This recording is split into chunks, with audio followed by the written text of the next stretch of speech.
थोड़ी देर के लिए आप सारे लोग शांत हो जाएं और जो इधर उधर चहलकदमी कर रहे हैं, I humble request please take your seat in a proper way. Hi very good morning and अस्सलाम वालेकुम chief guest, principal sir, teachers, ma'am and all my guardians, parents and my lovely students. Today is Independence Day. So I would like to wish you a very happy Independence Day. सबसे पहले मैं चाहूँगा कि मेरे जितने भी यहाँ पे स्टूडेंट हैं सब लोग अपने लिए एक बार जोरदार ताली लगा लें, अपने लिए। बहुत शुक्रिया। Today we are gathered here to celebrate Independence Day of our nation. This is the most important day for all of us because on this day in 1947 we got independence from the British rule. Our great freedom fighters like Mahatma Gandhi, Subhash Chandra Bose, Ashfaqullah Khan, Maulana Abul Kalam Azad and many others devoted their entire life to independence of our country. Their sacrifice can never be forgotten. उनकी कुर्बानियों को कभी भुलाया नहीं जा सकता और हम भूल भी कैसे सकते उनकी कुर्बानियों को, जिन्होंने अपनी जान की बाजी लगाकर इस देश को आज़ादी दिलाया है और आज हम इस देश में हैं। तो उनके लिए मैं चाहूँगा कि अपने जो हमारे सेनानी लोग हैं उनके लिए एक बार जोरदार तालियां हो जाए। भाइयों, आज जो मुल्क की मौजूदा हालात हैं, जो करंट सिचुएशन है, इन पे गौर व फिक्र करते हुए मैं कुछ इम्पोर्टेंट मैसेजेस और इन्फॉर्मेशन आप लोगों तक पहुंचाने की कोशिश करता हूं। भाइयों, 1947 में दो बहुत बड़े इवेंट हुए थे। एक इवेंट वो जिसकी खुशी हम आज तक मना रहे हैं और एक इवेंट वो जिसका गम हम आज तक मना रहे हैं। खुशी इस बात का मनाते हैं कि 1947 में हमारा मुल्क अंग्रेजों के शिकंजे से आज़ाद हुआ था और गम हम इस बात का मनाते हैं कि उसी साल हमारा देश का बंटवारा हो गया था। 75 साल पहले एक जमीन के दो टुकड़े हुए थे और मैं बड़ी ही जिम्मेदारी के साथ कह दूं कि आज इस देश में दिलों का बंटवारा हो रहा है और मैं बड़ी यकीन के साथ कहता हूं कि अगर इस देश में दिलों का बंटवारा हो गया तो ये देश कभी सोने की चिड़िया नहीं बल्कि बारूद की ढेर बन जाएगा। इसीलिए आज वक्त है उन शहीदों को याद करने का, उन देश प्रेमियों को याद करने का जिन्होंने मुझे ये सबक सिखाया कि देश से प्रेम कैसे किया जाता है। आपको मालूम है अशफाकुल्लाह खां के बारे में, जब उन्हें फांसी की सजा अंग्रेजों ने सुना दी थी और उनसे पूछा गया था कि तुम्हारी आखिरी ख्वाहिश, पता है उन्होंने क्या कहा था?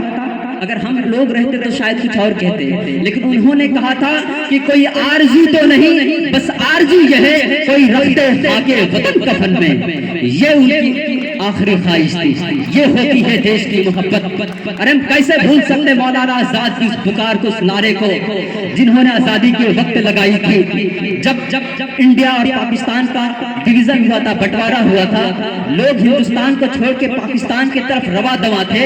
उस वक्त मौलाना अबुल कलाम आजाद ने कहा था कि ए मुसलमानों कहाँ जा रहे हो, ए मुसलमानों कहाँ जा रहे हो अपने वतन को छोड़कर? तुम्हें तुम्हारे बाप दादाओं की जागीर तुम्हें पुकार रही है, तुम्हें जामे मस्जिद की वो मीनारें पुकार रही है जहाँ तुम नमाज अदा किया करते थे, तुम्हें यमुना नदी की वो तट पुकार रही है जहाँ तुम वजू बनाया करते थे। कैसे भूल सकते मौलाना अबुल कलाम की उस पुकार को? लेकिन भाइयों, आज कहीं ना कहीं एक दूसरे के दिलों में वो मोहब्बत, वो नजारा देखने को नहीं मिलता। कहीं ना कहीं इस चीज की कमी महसूस होती है। और आप लोगों को पता है उन लोगों में खास बात क्या थी? सारे लोग एजुकेटेड थे, सब लोग पढ़े लिखे थे, लेकिन आज हमारे देश का जायजा ले सकते हैं। आज हमारा जो लिटरेसी रेट है बाकी कंट्रीज के मुकाबले में काफी डाउनवर्ड है, काफी नीचे। और आपको पता है हमारे गांधी जी के बारे में, हमारे बापू के बारे में, उन्होंने लॉ की डिग्री करने के लिए साउथ अफ्रीका को गए। आज हमारे अंदर इतनी हैसियत नहीं कि अपने बच्चों को पढ़ने के लिए हम विदेश भेजे, लेकिन गांधी जी उस दौर पे जहाँ पे इतनी फैसिलिटीज नहीं थे, इतने सुविधाएं नहीं थी, उसके बावजूद भी उन्होंने साउथ अफ्रीका का सफर किया। आपको मालूम है भीमराव अम्बेडकर के बारे में, अरे उन्होंने अपनी वकालत की पढ़ाई करने के लिए अमेरिका को गए, तब जाके उन्होंने अपने देश की मतलब को समझे, देश की मोहब्बत को समझे, और उन्होंने इस देश के लिए अपनी जान को निछावर कर दिया और इस देश को आजादी दिलाया, और आज हम इस मुल्क के आजाद देश में रहते हैं। आज एजुकेशन का आप देख सकते हैं हमारे सोसाइटी में कितनी कमी नजर आती है, बहुत कमी नजर आती है। इसीलिए मैं भाइयों, मैं सबसे कहता हूं कि एजुकेशन पे जरूर फोकस किया जाए। अरे अल्लाह ने आपको अशरफुल मखलूकात में से पैदा फरमाया।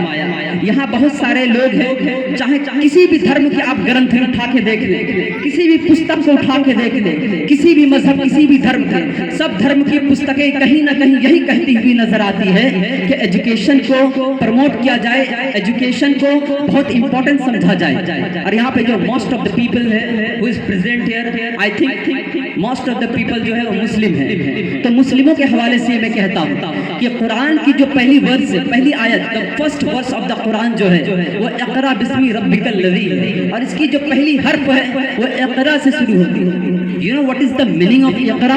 इक़रा दैट मींस पढ़ो। इक़रा का मतलब पढ़ो।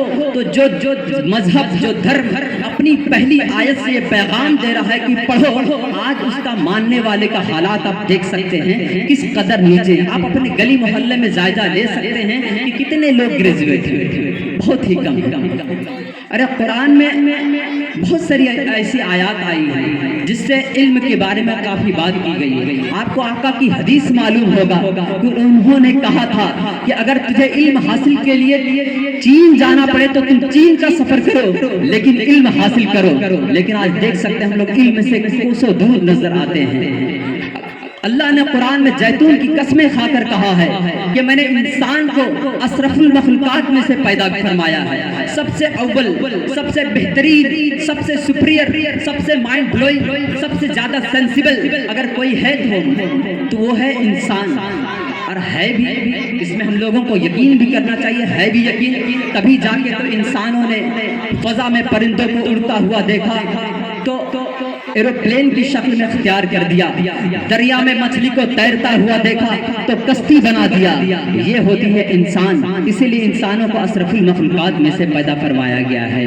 इंसान जो होते हैं, आज हजारों इन्वेंशन जो आपके बीच जो दिखता है, इतना जो टेलीविजन, कैमरा और बहुत सारे दिगर जो चीजें हम लोगों के सामने दिखाई देती है, वो कोई और नहीं, कोई मंगल ग्रह से आके इन्वेंट नहीं किया, हम इंसानों ने ही किया है। इसीलिए इस इंपॉर्टेंस को समझने की आज जरूरत है, जो कि हम लोग समझ नहीं रहे। और अपने बच्चों से मैं ये कहना चाहता हूँ, हमारे यहाँ बहुत सारे बच्चे हैं कि आप लोग एजुकेशन को सबसे ज्यादा, जिस तरह खाना जरूरी है, जो आपके बेसिक नीड्स होते हैं, जैसे फूड है, ब्रीथिंग सिस्टम है, ऑक्सीजन है, वाटर है, जितने कुछ, इसी तरह से एक इम्पॉर्टेंट चीज आप लोगों के लिए एजुकेशन भी है। इसलिए आप एजुकेशन को आप लोग फर्स्ट प्रायोरिटी जरूर देंगे।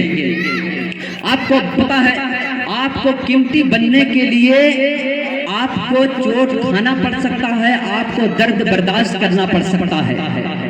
और दूसरी चीज, आप बड़े ख्वाब देखने से डर जाते हैं। मेरे बच्चों, आप लोग बड़े ख्वाब देखने से मत डरो, इसलिए कि जब फर्स्ट टाइम कोई बोला होगा कि हम चांद पे जाएंगे, उसका बगल वाला क्या बोला होगा पता है आपको? Have you gone mad? चांद पे जाओगे, तुम्हें पता है चांद कितना ऊपर है? कोई यकीन किया होगा फर्स्ट टाइम? कोई नहीं किया होगा यकीन कोई चांद पे जाएगा। कोई बोला होगा कि फर्स्ट टाइम स्पेस पे जाएंगे, अंतरिक्ष पे जाएंगे, कोई यकीन किया होगा? नहीं किया होगा। उसके बगल वाला बोला होगा, are you kidding me? Have you gone mad? How it can be possible? ये पॉसिबल ही नहीं कि कोई अंतरिक्ष पे जाएगा। आज गया ना चांद पे, गया चांद पे। इसलिए कि सबसे पहली जरूरी चीज है कि आप ख्वाब बड़े देखो, आपके ड्रीम्स जो होने चाहिए वो बिग होने चाहिए। और दूसरी चीज, उस पर मेहनत होनी चाहिए। अगर आप मेहनत नहीं करोगे तो आप बड़े ख्वाब को पूरा नहीं कर पाओगे। आपको पता है, आपको अगर कीमती बनना है, जिस तरह से एक लोहा, आयरन, आपके घर में, सब लोगों के घर में आयरन होगा, लोहा होगा, आप उसको कबाड़ी वाले को कितने में बेचते हैं? 20 रुपया, 25 रुपया, 30 रुपया, इससे ज्यादा तो नहीं बेचते होंगे ना। लेकिन जब एक लोहार जो होता है गोल्ड स्मिथ, अगर उसी लोहे को गर्म भट्टी में डाल के उस पे हथौड़े मार के जब उसको बाजार पे बेचता है तो इसकी कीमत कई गुना बढ़ जाता है। इसी तरह आप हैं, अगर आप पढ़ेंगे, मेहनत करेंगे, अपने कुर्बानियों को देंगे, जो अननेसेसरी थिंग है, आपके mobile, WhatsApp, Twitter, Facebook, Instagram, इन सारी चीजों को अगर अवॉइड करेंगे तो आप भी यकीनन कहीं ना कहीं एक अच्छा इंसान बनते हुए नजर आओगे। जिस तरह से एक मूर्तिकार जो पत्थर को मार मार के एक मूर्ति बनाता है और फिर उस पत्थर की तो कीमत नहीं होती, लेकिन जब वो पत्थर मूर्ति बन जाता है तो उसकी कीमत कई गुना बढ़ जाती है और बाजार में उसकी कई गुना कीमत बढ़ जाती है। उसी तरह आप लोगों को भी मेहनत करना पड़ेगा, आप लोगों को भी दर्द महसूस करना पड़ेगा, आप लोगों को भी चोट खाना पड़ जाएगा, तब जाके आप एक सक्सेस इंसान बन पाओगे।